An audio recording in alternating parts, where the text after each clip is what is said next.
Самасыңар балдар, бүгін біз көркөмөндөр сабагынан өтө турган темабыз кагаздан курчак жасоо.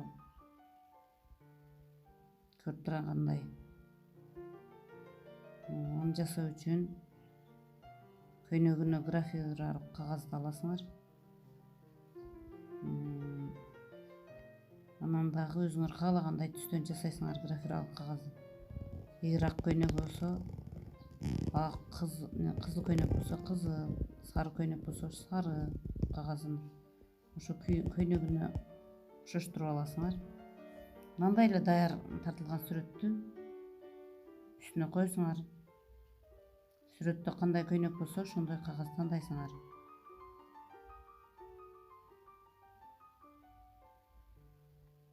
Азыр жашап аткан мезгилде кандай экенин дагы көрсөтөбүз.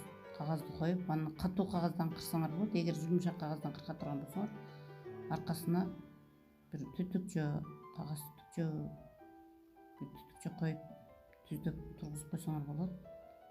Анан мына графиралык кагаздын узун туурасы 25-30 сантиметрдей 8 кабат кылып кыркып аласыңар. Андан кийин мына бүктөп аткан бүктөмдүн эни 3 же 4 сантиметрдей болуш керек. Аны ортосунан, так ортосунан байлап аласыңар жип менен. Ортосунан байлап аласыңар. Балдар, азыр шартка байланыштуу силерде графира кагазы жок болушу мүмкүн. Силер газетабы бир жумшак кагаздан жасасаңар болот. Кандай кагаз болсо дагы үйүңөрдө барыны. Мисалы үчүн жумшак газета деген жумшагыраак болуш керек. Анан жанынан мындай кыркасыңар.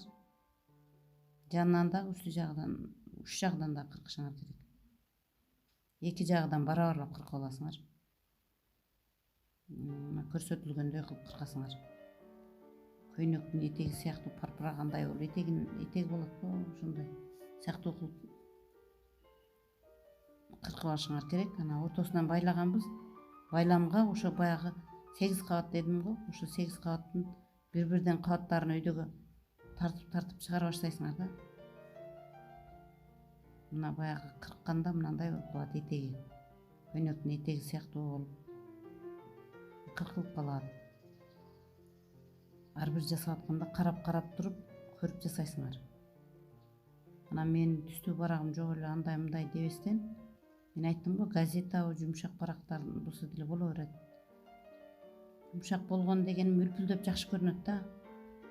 Ошого айтканым, жумшак кагазда кырсаңар дагы ыңгайлуураак болот. Эгер бүктөгөндө дагы жакшы бүктөлбөй калат. Анан жумшак кагазда ийилчек болуп, кандай бүктөсөңөр дагы бүктөлүп, жакшынакай дагы көрүнөт.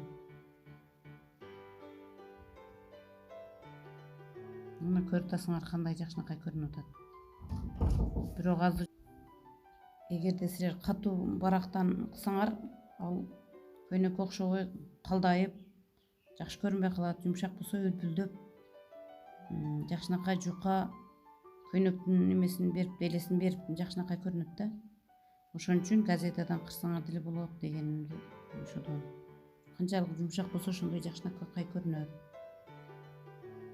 Ушул анан муну план жасагандан кийин ар кандай сувенир катары коюп койсоңор деле болот. Бирөөлөргө белек кылып берсеңер деле болот.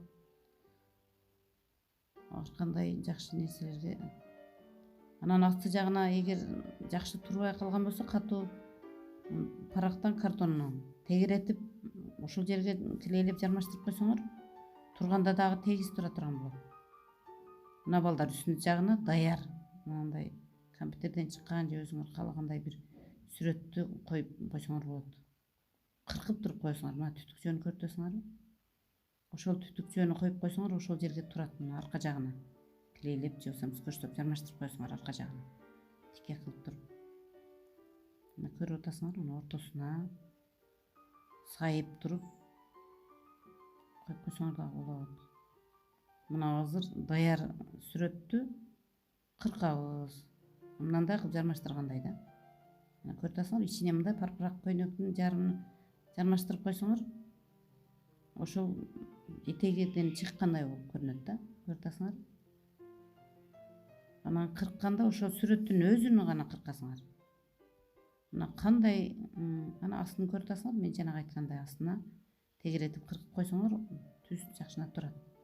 Сувенир катары бир жерге койсоңор деле болот, белекке берсеңер деле болот, жакшынакай чыгат да. Көрдүңөрбү? Ошо анан тартылган сүрөтүн ошо сүрөттүн өзүн гана кыркып жамбаштырасыңар. Балдар эми ушунун сабактын аягында бышыктайбыз. Буну жасаганда кандай кагаз менен жасадыңар? Жасаганыңарга өзүңөр кандай баа коесуңар? Ушул үйгө тапшырма балдар. Саламатта калгыла, WhatsApp'тан жибере бересиңер ушул жасагандарыңарды.